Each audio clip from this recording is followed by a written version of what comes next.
ওয়াতলু আলাইহিম নাবা আবনাই আদম বিল হক ইয ক্বাররাবা কুরবানান ফাতুকুব্বিলা মিন আহাদিহিমা। এই যে দুইজন কোরবানি করছে, এর মধ্য থেকে একজনের কোরবানি আল্লাহ তাআলা কবুল করেছেন। ওয়ালাম ইউতাকাব্বাল মিনাল আখার, আর একজনেরটা আল্লাহ তাআলা কবুল করেন নাই। এখন যারটা কবুল করে নাই সে তো খেপা, সে প্রচন্ড রাগান্বিত হয়ে গেছে। এইবার সে বলে ক্বালা লা আকতুলান্নাক, তার মানে আল্লাহর সিদ্ধান্তের বাহিরে গিয়ে সে তার বাইরে বলতেছে, তোরে আমি হত্যা করে হলেও আমি আমার জোড়ার বোনরে বিয়া করব। আর যার কোরবানি কবুল হয়েছে সে কি বলছে, এখানে শিক্ষণীয় বিষয়।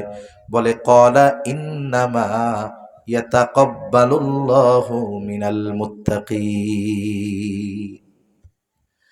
আল্লাহ তাআলা কাদেরটা কোরবানি কবুল করবে? বলে যারা মুত্তাকি তাদেরটা। আর তাকওয়ার স্থান এটা অঙ্গ প্রত্যঙ্গের সাথে না, তাকওয়ার স্থান কোথায়? অন্তরে। রাসূল আকরাম সাল্লাল্লাহু আলাইহি ওয়াসাল্লাম বলেন আত-তাকওয়া হাহুনা, এটা বলে তিনবার এই দিকে তিনি ইশারা করে দেখাইছেন। এজন্য আমাদের ইবাদতগুলো কবুল হওয়ার জন্য অন্যতম যেটা দরকার সেটা হলো তাকওয়া দরকার। তা কোরবানির ইতিহাস ওইখান থেকে শুরু, এটা একটা পদ্ধতি।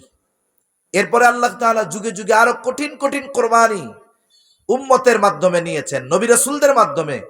আল্লাহ সুবহানাহু ওয়া তাআলা বিশেষ করে ইব্রাহিম আলাইহিস সালামের মাধ্যমে যেই কোরবানি, ইব্রাহিম আলাইহিস সালামের, এটা তো ইতিহাসের অন্যতম এক নজিরবিহীন কোরবানি, পশু জবাইয়ের কোরবানি। আর আল্লাহ তাআলা এই জায়গায় সিদ্ধান্ত নিলেন সন্তানকে জবাই দেওয়ার কোরবানি। ইব্রাহিম আলাইহিস সালামকে যখন নমরুদ ফালায়া দিছে ওই ইসের মধ্যে, অগ্নিকুণ্ডের মধ্যে, আগুনের মধ্যে, ওইখানে তো ওরা ফালাইছে পুড়ায় ফেলার জন্য, কিন্তু আল্লাহ তাআলা ওদের অপমানিত করছে। আল্লাহ ওইটারে বানাই দিছে এক সুশীতল বাগান। সুবহানাল্লাহ। ওটা ছিল ইরাকের বাবেলে।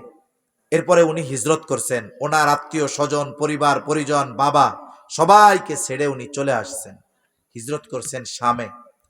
তখন উনি দোয়া করছে যে আমার তো কেউ নাই আল্লাহ। বয়স মুফাসসিরিনে কেরাম বলেন 80-90 কোঠায়, কেউ কেউ বলেন 86 বছর বয়স। এই সময় দোয়া করতেছে রব্বি হাবলি মিনাস সলিহিন, আল্লাহ আমার তো কেউ নাই, আমার একটা নেককার সন্তান দান করেন। আল্লাহ তাআলা ওই বয়সে ওনারে সন্তান দিছে। লম্বা ইতিহাস, আমি আর কথা বেশি লম্বা করব না। এখন সন্তান আল্লাহ তাআলা দিছে। এমনিই অনেক সময় দেখবেন যাদের সন্তান অনেক পরে হয়, যেই সন্তানটা হয় অনেক আদরের হয়, তাই না? আল্লাহ তাআলা এরপরে পরীক্ষা নিলেন যে বুড়া বয়সে সন্তান পাইছো কিন্তু এটার কাছে রাখতে পারবা না, ওই দুধের শিশুরে নিয়ে সেই শাম থেকে আইনা রাখা লাগছে এই মক্কায়, এখানে রাখছেন। মাঝে মধ্যে আইসা সন্তান স্ত্রীকে দেখে যাইতেন।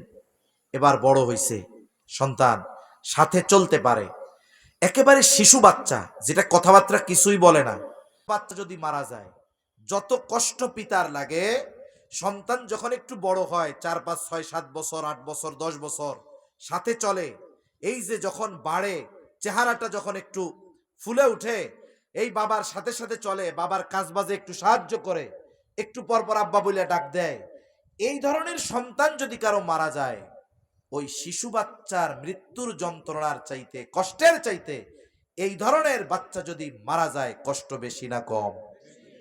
যখন সন্তানের প্রতি ইব্রাহিম আলাইহিস সালাম আরো নির্ভরশীল হচ্ছে, 90 বছর পার হয়ে গেছে, সাথে সাথে থাকে, এই টাইমে আল্লাহ তাআলা ইব্রাহিম আলাইহিস সালাম রে কঠিন এক পরীক্ষার মধ্যে ফেলাইয়া দিয়েছেন।